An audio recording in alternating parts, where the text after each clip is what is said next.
So, welcome everybody to our podcast, My Cancer Journey. And today I would love to welcome Maggie Trevillion, who is a dear friend. And I would love to share more about what Maggie does with you. But just to offer as a brief introduction for Maggie. So, Maggie is the founder of a multi-award-winning podiatry clinic, or a group of them actually, called Callen Olive Podiatry.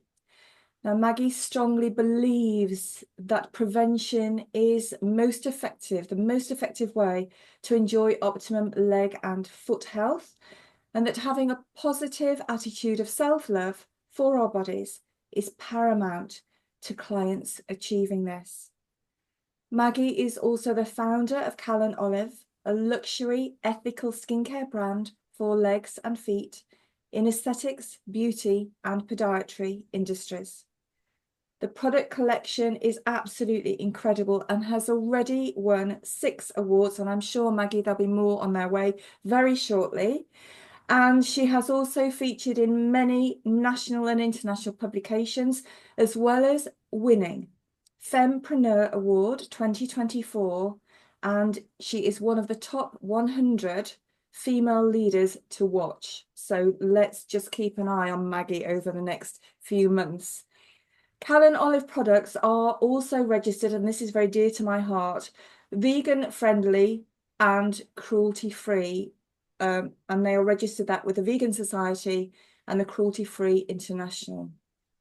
So I managed to get all of that said, Maggie, because it's a big introduction, but you deserve a big introduction because you are absolutely amazing in all that you do. So welcome to my podcast today. Thank you for coming along. Thank you so much, Jo, for having me. It's an honour. And I have my show notes and I'm good to go. I'm as organised and as prepped as I can be. And thank you for that wonderful introduction. I'm blown away. I'm humbled. Thank you. Oh, bless you.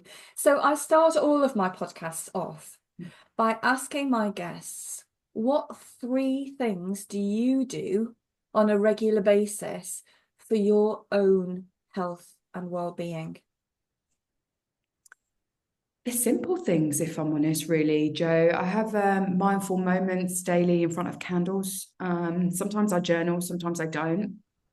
Sometimes I pray, or sometimes I just sit in pure appreciation. A dog walk, definitely, for my mental and physical, mindful, emotional health. And I actually go out of my way to tell people how much I love them and care for them every day and their appreciation. And a lot of the time, that's just the little things. So it's just that human connection and that time for me. And I think also is checking in regularly on where I'm at emotionally, where I'm at physically, and actually what do I need right now? How can I just love and care for myself just that little bit more right now? And having that awareness at the forefront, really, because the current situation I'm in is life at times can be very reactory and there's a pattern in there for me. So I just need to break that to ensure that I'm grounded and I'm the best version of me and I'm showing up for that, for the people in my life and the responsibilities that I have around me. Yeah. And I think that those self-care aspects and rituals that you do for you are definitely helping to allow you to be that best version of yourself. It shows in everything that you do. So I hope that's of use and of benefit to our listeners today. So Maggie, I'm going to ask you a few questions today just to help people to navigate their way through an aspect that may not have been considered. So the first thing I would like to ask you, please, is can you share with our listeners a little bit about you, who you are, and what you do? Thank you. So I was about to tell you my name then, you all know my name. I was a podiatrist. I still am for over 2 decades now. And before that, I was a beauty therapist, and how I found my love for feet was actually through pedicures. I've worked in all aspects of the NHS and actually at St. Joseph's Hospice in London. I remembered this morning, actually, it's one of the very first hospices ever set up in London in City and Hackney. Wow. So I used to do my ward rounds there. Isn't it funny what you forget? And I actually thought that experience that I had all those years, like, I mean, we're talking over 20 years ago, actually, I felt prepared me intuitively for today. So yeah, I've worked in all aspects of the NHS. I've also was a rehabilitation specialist for the military, where I would rehab injured men and women. And then I relocated from London to Buckinghamshire. And for us to stay here, I needed to find work locally, and there was nothing. I was commuting to Greenwich and Harley Street at the time, and I thought, right, now's my time.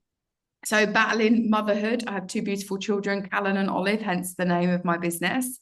Anything cool I thought of was already trademarked, and we really couldn't launch the skincare brand without having that. And then, yeah, I'm just very dedicated, one, to provide a phenomenal opportunity to podiatrists and those phenomenal men and women on my team to serve our local community with their leg and foot health needs. And then I had such a distaste, respectfully, for what I was using in my clinic and the results that gave me the passion to actually redefine the standard, the quality, but more so the results in our skincare. So that's been my latest challenge.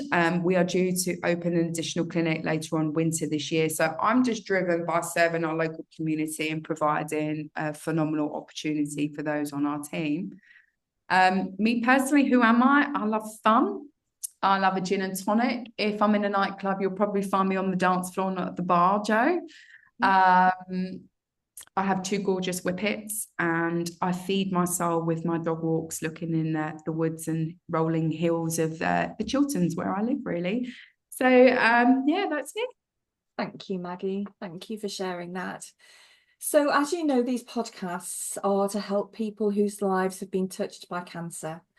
And I know through listening to my own clients that our feet can often significantly be affected during our cancer journey. Can you share, please, from your experience, how anybody who is perhaps going to undergo surgery or treatment, how they can prepare to help support their feet, their legs? The information I'm going to give is going to be quite generalized, because what is really good about the cancer treatments and the legs and feet effects, not everybody gets it. So it's a may or a can, Jo. What I would say is some people, it doesn't really affect their legs or feet, but they want to involve a podiatrist at that time, just because physically getting down it is difficult, or they just really want the expert to do their feet and see their foot and health as being proactive and preventative, rather than waiting for something to happen or actually needing treatment. So chemo and radiotherapy can affect the legs and feet in various different ways. So the most common and the most serious sometimes is nerve damage, which is called peripheral neuropathy. And that's where you can't feel your legs and feet. So you think you can feel them, but in actual fact, they're numb.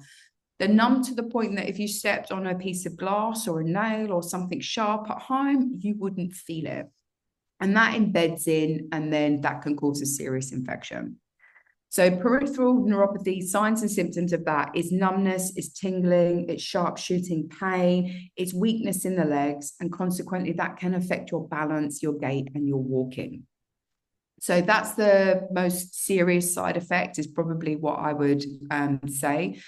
How you would treat this is obviously your treatment. You would just get advice from your oncologist, really, just to see how severe it is. And is it permanent? So a lot of the time, once you finish treatment, it actually is reversible. And looking at the research, diet in B12 or rich in B12 diet can actually reverse the side effects. So your consultant can actually prescribe medications that will help manage those symptoms. And obviously, the success rate of your cancer treatment outweighs by massive tenfold the peripheral neuropathy that may happen. Second most commonest thing that I see regularly in my clinic is actually fluid retention in the legs, commonly seen with chemotherapy. And also it's your calf muscle which pumps the blood and fluid back up the leg. So a lot of the time you're not as active because of your reduced energy levels, understandably. So that can cause some swelling in the legs, some lymphedema in the legs and feet. Consequently, this can cause ingrown toenails, which then become infected, which are incredibly sore and painful, or exacerbated if you treat the lymphedema with surgical stockings. That can also cause ingrown toenails. So just ensuring you've got really good, effective nail care if you do have lymphedema, and that your shoes are the right size for you. Because if your feet have grown in size, which is common, you just need to ensure that you're in the right size shoe. So just looking at simple tips like that. And I always go to opt for comfort. Also with the legs being stationary and inactive is DVT, which is also very common. And that's a red, hot, swollen leg, usually unilateral, very rare to have it in both. And you'll feel a tightness and heat in the leg. And, you know, I would obviously seek some urgent advice around that, Jo. And then more commonly, what we tend to see is skin and nail problems. So you can actually lose your toenails with some cancer treatments. Sometimes you can be more susceptible to viral and fungal infections. And patients will come and say, it's now a good time for treatment. For foot maintenance, yes, but the cancer treatments make you immunosuppressed. So the success rates of the common lanulia lasers, which is really common, or nail surgery for fungal lasers, that success rate's not there for you, or Swift for verrucas, which is a very common international, well-renowned treatment for warts. So it's always looking at, let's make you comfortable now. And then if you need those more invasive procedures, is to have them afterwards. And usually after treatment, the fungal nails, the verrucas, some people are bothered about, others is like, life is great, life is good. I don't want an appointment for a while. I'll come back to you, which is totally understandable. Other times you can get loss of bone and bone density, so it can cause osteoporosis. You can get also some joint pain. So it's looking at your dosage of what treatment that you're on and the side effects of that. And looking at the prehab of that would be the best thing anyone can do, is strength in their body, that physical strength. So I always advise day in, day out in my clinic is actually look for something that's going to make you physically stronger and you're going to love doing, like a salsa class, yoga class, a dog walk, feed your soul. So I always advise them, join the gym, do this, and they look at me with frown faces. But I think if you absolutely innately love it and it physically gets you stronger, I think it's a win-win, really, and you're more likely to do it and actually achieve success in that. It can also cause weakness in the legs, as I've described. Sometimes it's a change of footwear, it's custom foot orthotics, it's engaging a physio or a rehab specialist, or someone like yourself with kinesiology, of just actually being aware of what your body needs right now. And that actually innately could be just rest, Jo. Look, this is where we are right now. Listen to your body. We're going to get you there to that finish line. But right now, you just need to rest. So it's getting that fine balance. But I think it's just listening to your body and what it needs right now, and going forwards with that.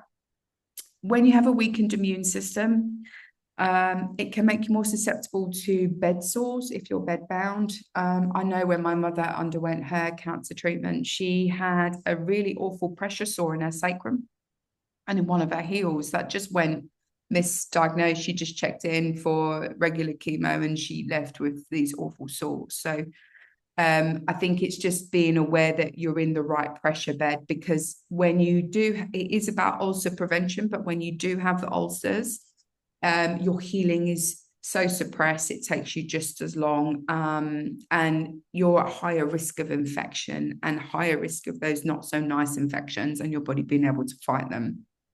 And if you're diabetic and diabetic feet, being on any cancer treatments, potentially I would put you in the medium to high risk categories. But for me personally, treating a diabetic foot undergoing cancer treatment, it would all be about ulcer prevention because of their body, their inability and their reduced healing throughout that period would be paramount, really. Top tips for your feet: cream your legs and feet. You've got to keep them nourished, hydrated, replenished, glowing beautifully. That will help to prevent an infection because you're feeding the skin with the nourishment that it needs. Keep your toenails nice and short. I would engage a state registered podiatrist with the Royal College of Podiatry, or a podiatrist who is Healthcare Professions Council registered, because you're high risk and your feet need that extra expertise when being treated.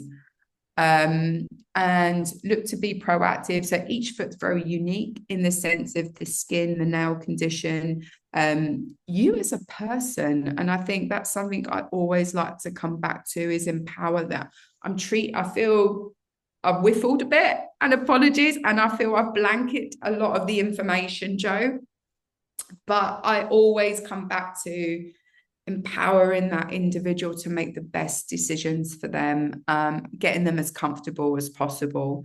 And that could be just palliative care of their corns, their calluses, their nails, to more gait analysis, prehab or rehab, pre or post their treatment if needed, and treat any musculoskeletal pain that may be there, and treat them as an individual and their wishes, and enable them. One thing that I do regularly see in my clinic is people come with spouses or they come with chaperones. And I encourage that, because you're overwhelmed sometimes with so much information. And I think it's putting things in perspective for you. And in those circumstances, just having that second set of ears really helps that. Or better still, just delegate your care. I'm going to turn up every X amount of weeks. I'd love for you to take care of my feet. I just don't want the stress or worry. And we see that regularly too, to be honest. Yeah. Thank you, Maggie. I think what I'm really hearing here is, so often when we are diagnosed with cancer, we are walking that journey. We often don't even think about our feet and our leg health, and yet it is, our feet walk from the moment we get up in the morning to the moment we go to bed. They carry us through our day and through our lives. And if there's pain and discomfort, soreness, or anything that's not quite right, then we really feel it. And it really affects how we walk through our day, walk through our journey. So I think that the information that you've shared with the listeners today has been totally invaluable. And, we always say at the end of the podcast, we will share more information on our resources page.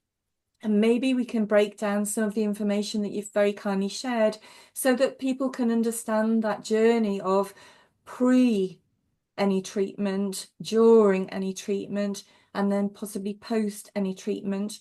But I think what I really felt, Maggie, there was your care for each individual patient that comes to you and your clinics, that what you really want to do is just to support them in any way that you can, so that they can deal with what they have to deal with without it then affecting them more than it needs to. And that to me touches my heart, that you offer them such care. I've got another question for you, which is slightly off the wall, but we like to do this occasionally. So most of the listeners know that I am very much in tune with the mind, body, spirit connection. And I know that you too are connected with the spiritual side of our beings. So if I was to ask you this question, I'm curious as to what the answer may be. Can emotions affect our feet? That is a very big question. So my wealth of my medical degree, my medical MA, my past 20 years experience, my previous conversation, that's evidence-based practice. So that's proven it works, Jo. And the beauty of life experience, where I'm at, my spiritual growth, there's no evidence to support this. Yes, you can. I think people can hold the tension. Myself, I hold it right in my back where the bra strap goes. People can hold it in their feet. And a lot of the time, patients will come to me and I've done nothing and they feel amazing. And when I say nothing, I've just sat and listened. And really, I feel the problem's more psychosocial, more emotional, rather than from what I can actually see, everything looks healthy. Within normal limits, we like to classify things medically. I do believe that, yes, you can hold that tension and that pain in your feet. And something that I'm in the footprint, which is for leaders, and basically we've had direct channelings from the grandmother of Sacred Footprint, and last year her channeling was phenomenal because she said to us, spread your light through your feet, spread your light through the wisdom of your footprint. So get that circle of light around you, and spread that wisdom, and that's what myself and co-founders have been doing.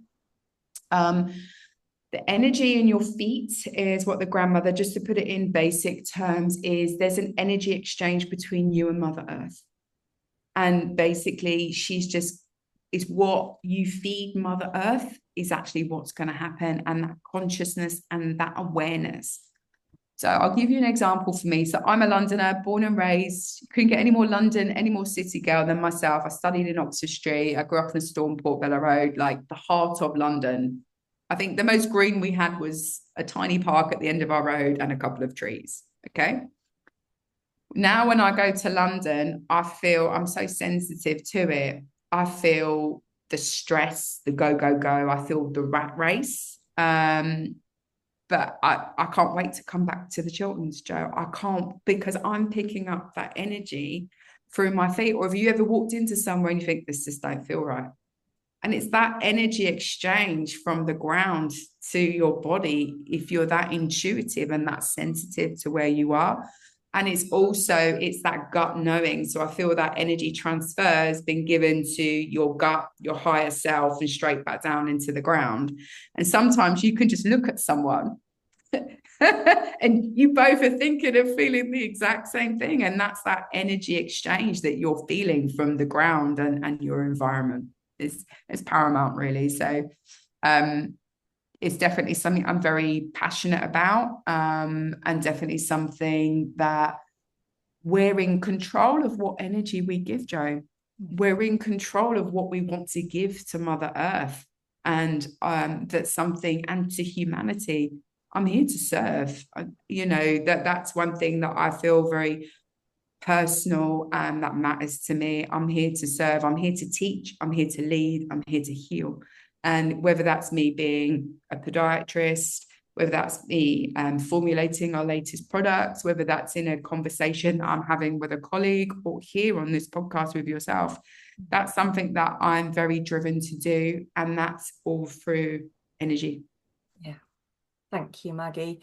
And I think, I don't know about you, but one of the simplest exercises that we can do when we feel like we are bringing our emotions through into our feet is to stand on the grass with bare feet, to ground ourselves to what we would class as earth ourselves.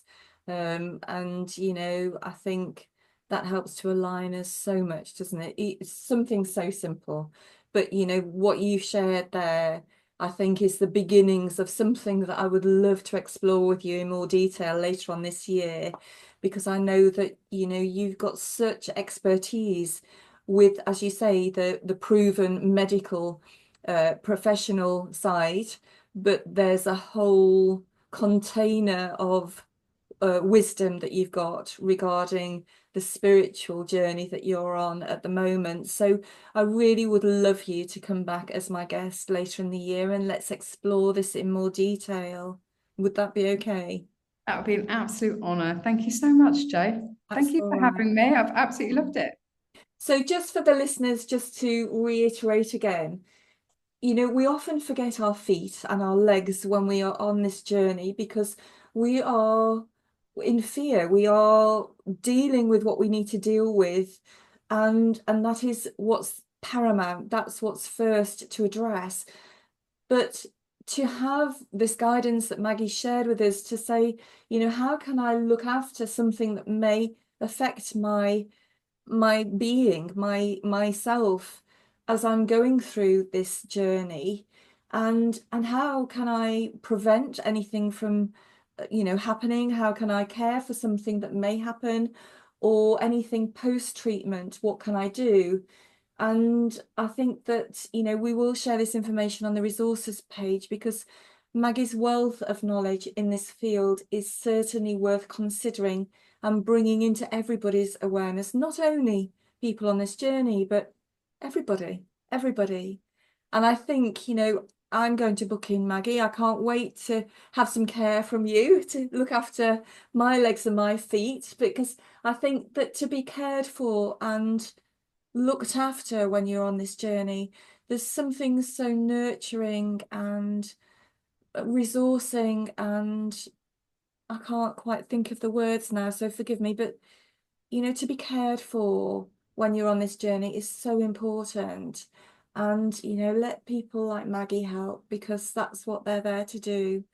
And just out of curiosity again, Maggie, what's your favorite product that you produce with Callen Olive? Oh, I like different textures for different things. So it's like picking out of your children, Joe. Which child do you prefer? Oh, But yeah, my go-to for my body as a whole is our serum. It's a dry oil, it's non-greasy. So it's a gorgeous kinesthetic dry oil, which gives you a gorgeous dewy glow with optimum hydration. So a lot of the time with the grease of certain products, especially foot products, they're all absorbed and they're too greasy and impractical, and the smell and texture is not great and they're not working.